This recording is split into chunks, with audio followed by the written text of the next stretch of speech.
করতেই আজকের ফুলতলির এক প্রান্ত থেকে অপর প্রান্ত পর্যন্ত যিনি লড়াই করছেন আমাদের প্রিয় নেতা ফুলতলি বিধানসভার বিধায়ক সম্মানীয় গণেশ চন্দ্র মন্ডল মহাশয়।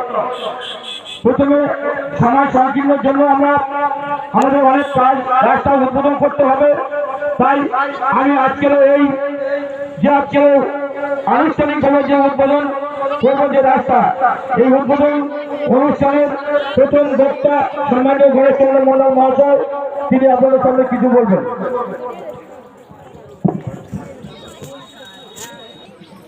জালাবাড়ি 1 নম্বর অঞ্চলের বিশেষ করে আমরা যেখানে উপস্থিত হয়েছি, আপনারা সবাই ইতিমধ্যে অবগত হয়েছেন যে এখানে একটি সুন্দরবন বিষয়ক দপ্তরে তাদের আর্থিক নির্বাচনকে সামনে রেখে আমাদের জেলা পরিষদের সদস্য আপনাদের বলেছে।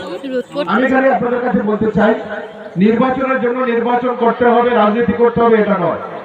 নির্বাচন আসবে 5 বছর, বিধানসভা নির্বাচন আসবে। নির্বাচনে আপনাদের গণতান্ত্রিক পদ্ধতিতে আপনাদের মতামত নিশ্চিত করে আপনারা ব্যক্ত করবেন, এ নিয়ে আমাদের কোনো বক্তব্য নেই। কিন্তু আপনাদের বিবেকের কাছে আমি কয়েকটা প্রশ্ন করতে চাই। বিগত দিনে এখানে যারা আমরা আছি, বিশেষ করে এখানে বয়োজ্যেষ্ঠ থেকে শুরু করে আমরা নিশ্চিত করে বিগত দিনে অন্য কোনো না কোনো রাজনৈতিক দলকে